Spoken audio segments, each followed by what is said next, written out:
And now I have a second part for autism and sensory issues. Did you know that many people who have autism also have very limited diets? And I'm not talking about in terms of the number of people with autism who end up on gluten-free, casein-free, yeast-free, preservative-free, dye-free, etc., etc., etc. kind of diets. I'm not talking that. I'm on a gluten-free diet myself. I have just started incorporating a casein-free diet, very limited cow milk cheese. And as a result, that led me to start on a high fructose corn syrup free diet, and of course peanut free because I have allergies. And it has been found that sometimes allergies can exacerbate the autism and also ADHD.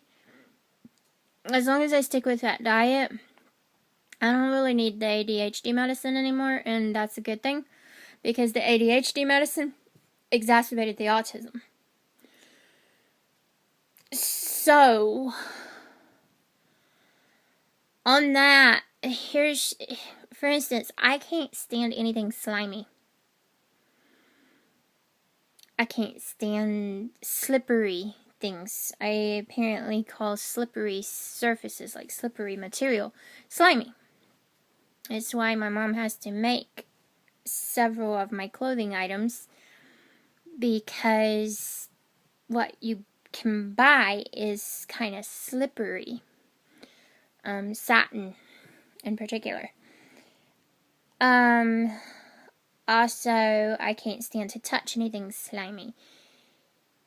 Eggs, for instance. The vocational expert at the hearing said something about a potential job for me under a certain hypothetical could be an egg breaker, and I'm sitting there thinking this woman definitely does not know anything about autism or about me, because if she knew me, she would know that egg breaker, I would be fired the first day, probably even the first hour, because every time I break an egg at home, I have to wash my hands.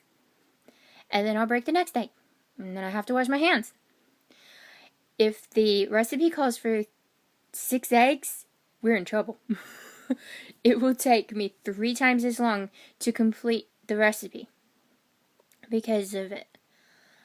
Also, I cannot eat anything slimy. I would prefer a raw vegetable to a cooked vegetable any day, especially steamed. Ugh. They steam it so much that it becomes soggy and there's no texture to it and really no flavor. Ugh. So that's the other thing that kind of relates to sensory issues, but it more like impacts our diets. Pick your battles wisely on this one, though. Whatever your autistic individual will eat, let them eat it. Try to vary it up, but let them eat it. It's called picking your battles wisely.